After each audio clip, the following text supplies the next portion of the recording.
para sempre seja louvado.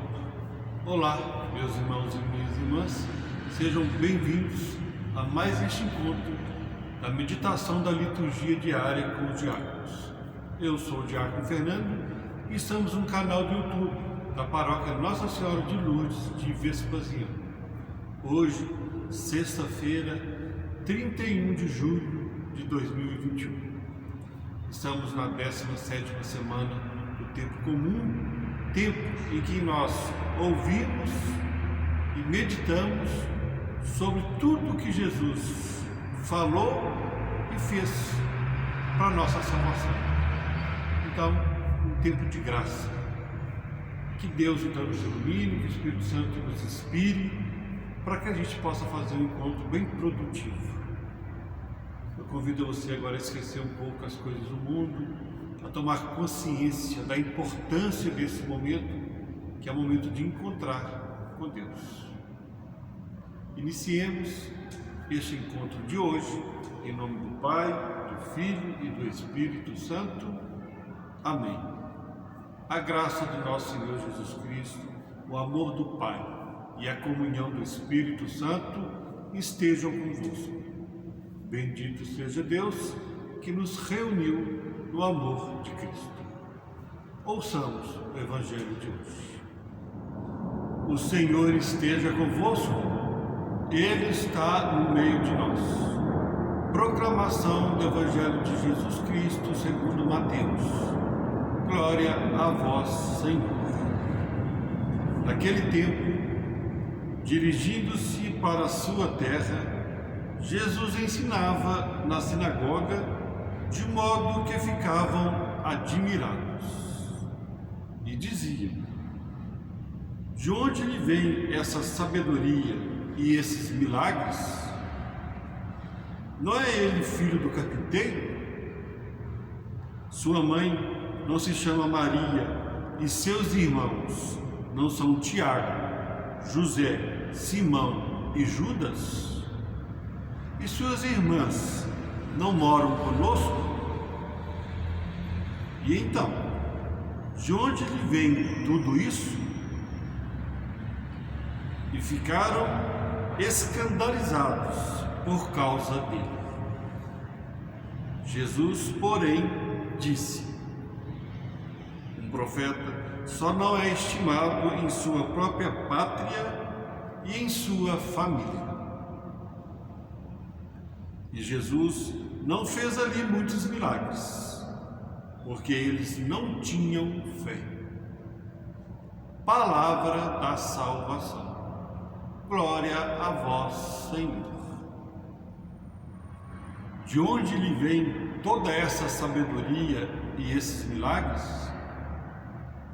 E Jesus não fez muitos milagres ali, porque eles não tinham fé.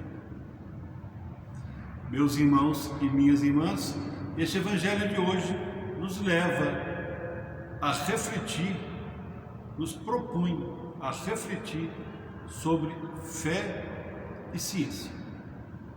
Se assim o é, reflitamos. Fé é a base da nossa igreja. Tudo que nós fazemos na nossa igreja, as celebrações, os encontros, as orações, tudo isso é baseado na fé. Se alguém frequenta a igreja, se alguém se diz cristão, mas não tem fé, eu acho que precisa repensar a vida dele.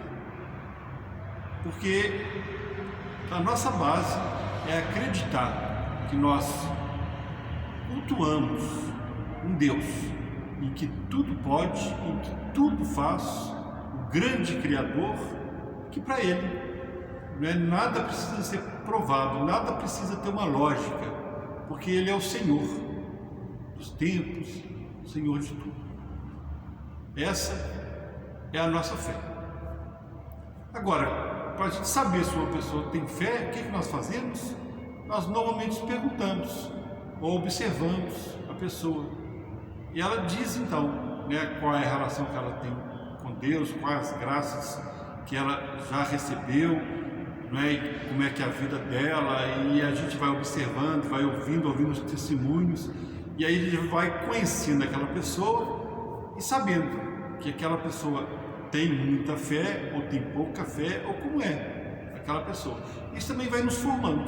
Aí nós podemos pensar também, de onde vem a nossa fé?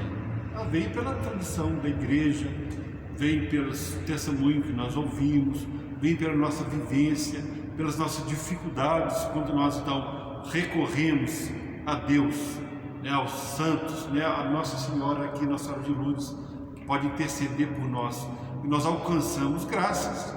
E aí nós podemos dizer, olha, eu tenho fé, eu acredito que tudo que eu peço para Deus, mesmo que humanamente seja impossível, eu consigo com Deus. Isso é fé. Agora, ciência precisa ser provada. Não adianta eu dar o testemunho e dizer que tal coisa é assim, mas para a ciência tem que provar isso, tem que ir lá no laboratório, tem que fazer a experiência e mostrar, né, como se diz, provar por A mais B, que aquela afirmação que eu fiz, que eu estou fazendo, ela é possível qualquer pessoa ir lá e testar e conferir se é verdade ou não. Então podemos dizer que a ciência é empírica, precisa de teste de laboratório para ser comprovado. Quando nós sabemos se uma pessoa ela é formada cientificamente? Olha, pelo currículo, né? Nós fazemos assim, quando a gente quer contratar uma pessoa para um serviço que é importante, um serviço que depende de base científica, nós vamos atrás de alguém que tem currículo para isso, né? Que tem conhecimento. E aí nós pedimos um currículo. Lá está escrito os cursos que a pessoa fez, qual universidade frequentou, né? E aí então nós vamos saber se aquela pessoa está provando, né, o que ela está dizendo que sabe, que estudou, se de fato estudou. Outro dia até o meu filho, né, apresentava o currículo do professor dele, da UFMG. Então, um currículo importante, né? Estava apresentando para nós. Ele estudou, fez o curso superior e o mestrado na UFMG, né? Aqui perto de nós, né? Portanto, no Brasil. Fez doutorado em Harvard, nos Estados Unidos, é uma universidade importante. Fez o pós-doutorado na Universidade de Londres, né? Imperial College. É difícil dizer o nome, né? Eu nem sabia que tinha essa universidade, né? Mas importante, da Europa. Então nós percebemos que ele tem um grande conhecimento, né? Que ele tem estudo, que ele fez cursos e na área que ele dá aula, então ele domina. Então assim nós fazemos quando nós queremos conhecer uma pessoa pelo modo científico. E conhecer a pessoa, se ela tem capacidade para trabalhar numa empresa, por exemplo, para poder exercer uma função determinada. Agora, para Deus não é assim. Deus escolhe as pessoas que Ele quer que o ajude, nesse mundo, baseado na fé da pessoa, nos valores que as pessoas têm, se ela é uma pessoa justa, se preocupa com o outro, se tem essa consciência de que nós somos uns pelos outros, que precisamos cuidar de quem está excluído, precisamos preocupar com quem está sofrendo, com os sofredores, com os idosos, com os doentes. São as pessoas que são, vamos dizer assim, excluídas da sociedade e que precisa ser incluída, precisa que seja dada atenção a elas. Essas são as pessoas que Deus escolhe. E a história nos diz isso. Por exemplo, Deus, quando escolheu Moisés para ser seu porta-voz, Moisés mesmo disse, olha, eu tenho um problema na comunicação, na fala, como é que eu vou ser seu porta-voz? Aí Deus, não, eu vou te capacitar, eu vou te fazer alguma forma para você resolver essa questão. E fez, E então Moisés foi esse grande porta-voz de Deus, para o povo de Deus.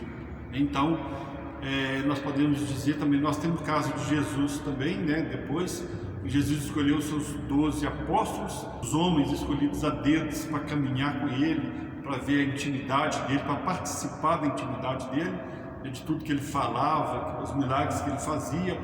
E Jesus escolheu os homens simples, pescadores, que não tinham ido à escola, né, que eram, podemos dizer, que semi-analfabetos, né, e fizeram o que fizeram, né, mas eram pessoas que tinham fé, pessoas que preocupavam com a sociedade, pessoas boas de coração. Então é isso que Deus considera. Tem uma frase que é bem oportuna para esse momento, que diz que Deus não escolhe os capacitados, ele capacita os escolhidos. Então assim, nós vemos ao longo da história, né, que assim foi, e que Deus foi dando o seu recado, passando a sua mensagem. Agora, nós podemos parar para pensar também, então quer dizer que nós não precisamos de mais a escola, precisamos de mais a faculdade, é isso? Não, não é isso. O que acontece? Na verdade, ir à escola e buscar conhecimento em a faculdade, fazer cursos importantes é bom, nos ajuda no nosso dia a dia, é lógico. Por exemplo, mesmo na igreja, nós temos os cursos de teologias, é que nós fazemos, mas a base do curso de teologia é a fé. A teologia só nos ajuda a entender a história do povo de Deus na humanidade, né? Nos ajuda a compreender como que Deus age na humanidade, né? Ajuda muito nesse sentido, e a gente então vai alimentando a nossa fé, dando base, né, mais forte, né, consolidando a nossa fé.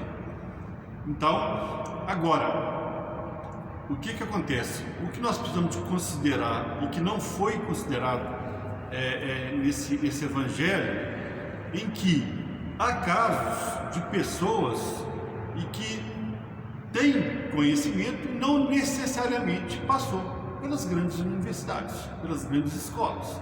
São pessoas, por exemplo, tem pessoas que são autodidatas, nós falamos, né, que são pessoas que conseguem aprender sozinho, na observação, na leitura de bons livros. Hoje nós temos a internet com tantas informações, não é assim? E os antigos também diziam, né, que a melhor escola é a escola da vida. Ou seja, na verdade nós precisamos considerar que quando alguém faz uma proposta boa, uma proposta que acrescenta, que ajuda e que faz sentido, então é uma boa proposta, independente da formação. Não precisa necessariamente ser um doutor ou ter um pós-doutorado na área em que aquela pessoa está falando. Às vezes tem outra área, ou às vezes não tem nenhuma, mas tem conhecimento do dia a dia, da vida. Então nós precisamos de avaliar o que está sendo proposto e avaliar a pessoa também. Nós devemos sempre observar comportamento, né? O que a pessoa está dizendo faz sentido, condiz com a realidade, condiz com a vida dela. Aquela proposta, naquela situação que nós estamos, vai nos ajudar, vai nos fazer crescer, vai colaborar com a sociedade, vai colaborar com o outro, com a igreja, com a empresa. Então pronto, isso basta. Não há necessidade de ter um diploma, não há necessidade de a pessoa dizer, mas quem você é? Está dizendo isso tudo, mas baseado em quê? Ora, a proposta está boa? Vamos tentar, vamos aplicar. Se o resultado for bom, e por que não? E foi exatamente isso que aconteceu com Jesus, né? Que assim como nós estávamos dizendo que Deus não escolhe as pessoas que passaram por universidade, mas lembrando que de São Paulo sim passou pelas faculdades de Roma daquela época, Universidade de Filosofia, e foi tão importante para a igreja. Isso para dizer que Deus também escolhe as pessoas que foram estudadas, mas olha que São Paulo teve que ter um encontro pessoal com Jesus e se converter, né? Que era muito arrogante, muito senhor de si. Então ele teve que passar por esse processo de conversão para depois então ser um discípulo de Jesus, ser um apóstolo, né?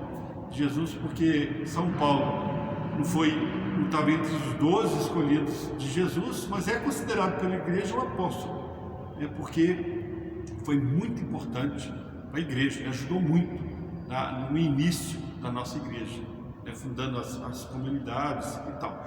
Agora, como eu estava dizendo, Deus mandou enviar, deu um Filho único, Jesus, para nos salvar, e ele veio, dizendo da parte humana dele, veio de Nazaré, uma pequena cidade daquela época, não veio de Roma, não veio de nenhum grande centro urbano daquela época, não passou por nenhuma universidade de filosofia, foi o que foi considerado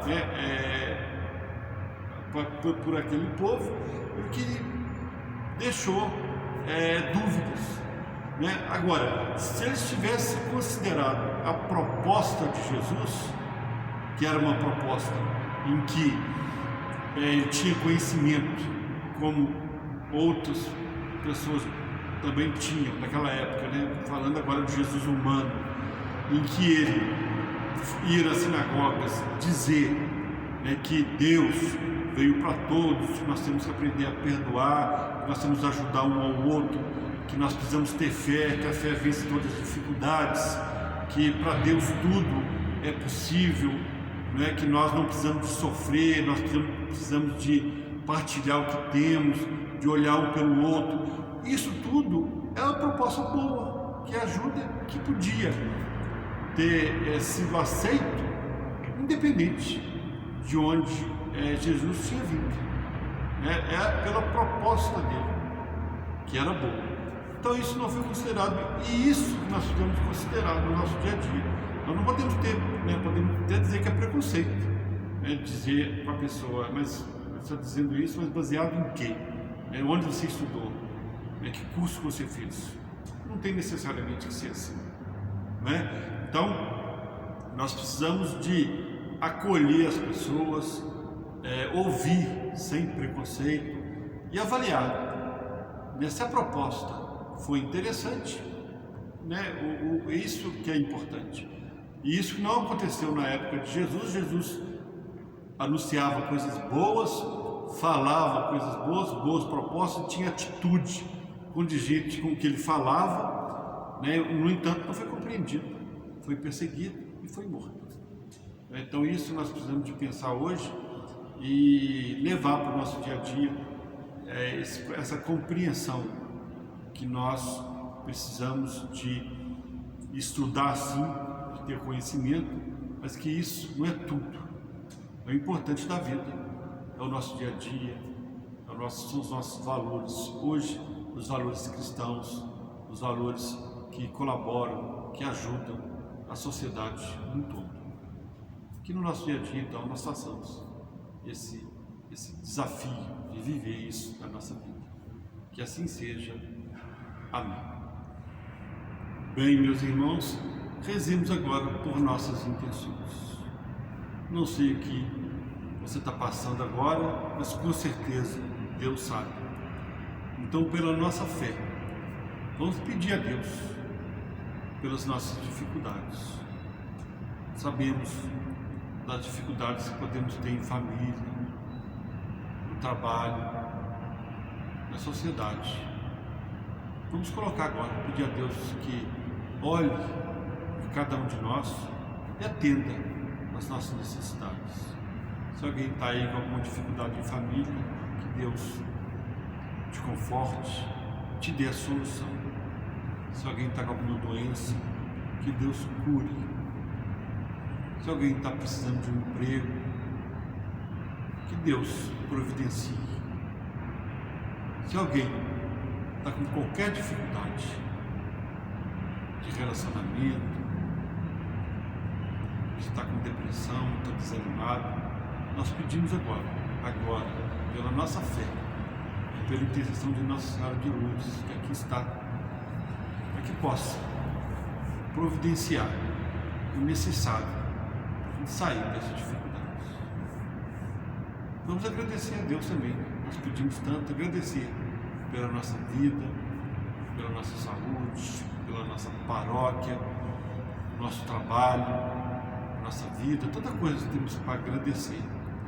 Então Deus seja louvado por tantas coisas boas que nós temos. Pela nossa fé, nós pedimos pelos nossos irmãos, para quem está em dificuldade, que Deus conhece cada coração. Nós pedimos pelas pessoas que estão sofrendo no hospital, por exemplo. Pedimos pelos idosos acamados, pelos idosos enfermos. Pedimos pelos jovens, né, que possam seguir um bom caminho.